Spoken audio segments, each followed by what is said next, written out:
मेरा नाम है हरिया, मैं काम करता हूँ बहुत बढ़िया, खाता हूँ खाना और रोज गाता हूँ गाना। अरे यार, आज तो बहुत देर हो गई। इस खतरनाक जंगल को देखकर तो मेरे हाथ पैर ठंडे हो गए हैं। अगर मैं वक्त पर गांव नहीं पहुंचा तो मालिक बहुत नाराज हो जाएंगे। तभी हरिया को एक आवाज सुनाई देती है। सुनिए हरि जी। अरे ये आवाज किसने दी? तभी हरिया को सामने कुछ दूर एक औरत खड़ी दिखाई देती है। अरे भाई, ये औरत अकेली इतनी रात में इस जंगल में क्या कर रही है? चलकर पूछना पड़ेगा।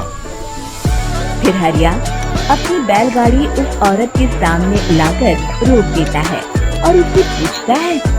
अरे सुनिए, आप इतनी रात को इस खतरनाक जंगल में अकेली क्या कर रही है? तभी वो औरत मीठी आवाज में कहती है।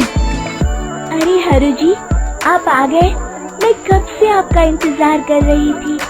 वैसे तो यहाँ से काफी लोग गुजर चुके हैं, लेकिन मैं खास आपका इंतजार कर रही थी। अच्छा, तुम सच कह रही हो? मुझे तो यकीन नहीं हो रहा है। वो क्या है ना, आज तक किसी ने मुझसे इतने प्यार से बात नहीं की। हाँ हाँ हरु जी, मैं सच कह रही हूँ। अब देर मत करिए और जल्दी से मुझे मेरे घर तक छोड़ दीजिए। हाँ, कौन सी बड़ी बात है, अभी छोड़ देता हूँ। आप मेरे पीछे बैलगाड़ी में बैठ जाइए और मुझे रास्ता बताते चलिए। फिर वो औरत हरिया की बैलगाड़ी में बैठ जाती है और हरिया बैलगाड़ी हाँकता हुआ आगे चल पड़ता है। फिर उस औरत के बताए हुए रास्ते पर चलते चलते हरिया बैलगाड़ी लेकर एक काली गुफा के आगे आकर रुक जाता है।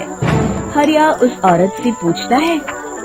हाँ देवी जी, आपका घर कहाँ है? यहाँ तो एक गुफा के अलावा और कुछ नहीं है। तभी अचानक वो औरत हवा में उड़ने लगती है। देखते ही देखते उसका सुंदर रूप एक डरावनी चुड़ैल में बदल जाता है और वो जोर जोर से हंसती है। अरे तू तो एक नंबर का बेवकूफ निकला। तू तो गई आसानी से मेरी बातों में आ गया। अरे मर गया रे, ये तो एक चुड़ैल है। हे भगवान बचा ले, ये तो बड़ी डरावनी दिखाई दे रही है।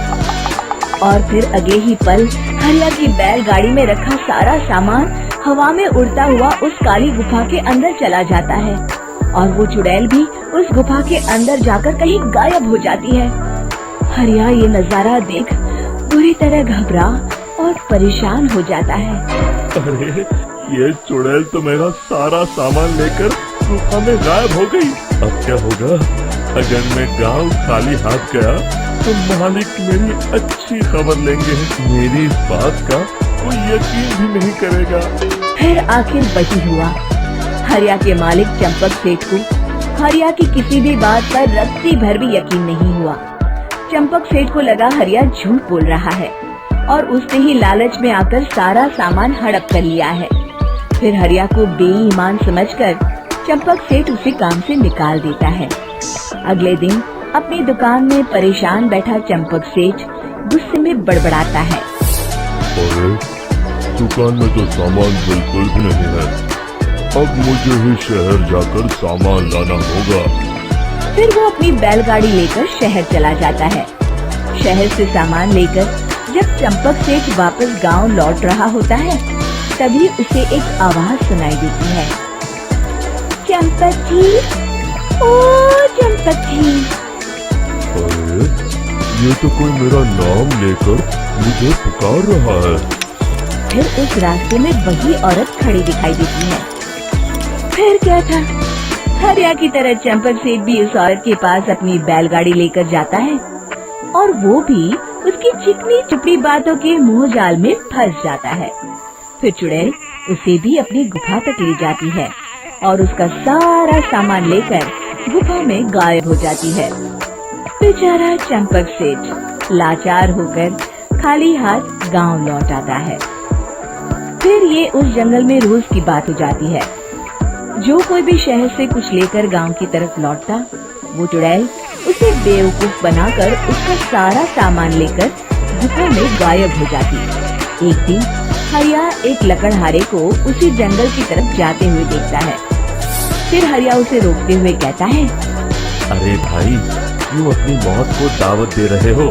मेरी बात मानो, आगे जंगल में मत जाओ, वहाँ एक बड़ी भयानक चुड़ैल रहती है।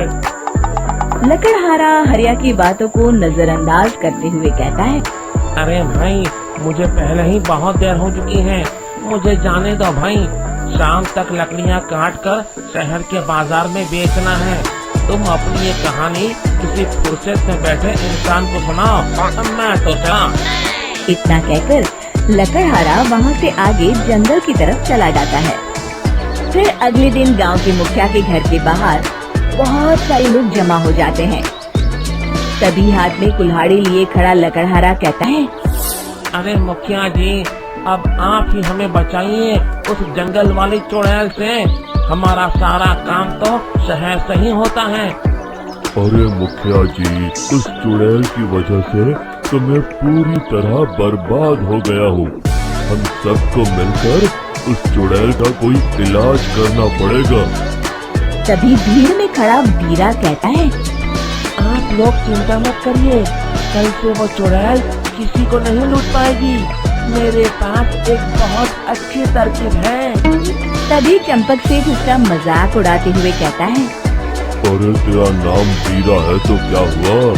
तूने अभी उस चुड़ैल को देखा नहीं है? जाकर अपना काम कर, बड़ा आया। तब मुखिया जी कहते हैं, नहीं चंपक सेठ, मुझे लगता है हमें इस लड़के को एक मौका देना चाहिए। फिर सभी गांव वाले मुखिया जी की बातों से सहमत हो जाते हैं और वीरा शाम को एक बैलगाड़ी में कुछ सामान लादकर उस जंगल की ओर चल देता है।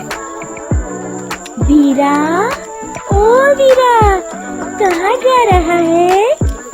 तभी वीरा मुड़ के देखता है, वही चुड़ैल एक औरत के रूप में खड़ी है। अरे बहन जी, मैं आपको ही ढूंढ रहा था। देखिए, मैं आपके लिए क्या लाया हूँ। अरे वाह, तू खुद मेरे लिए इतना सामान लाया है।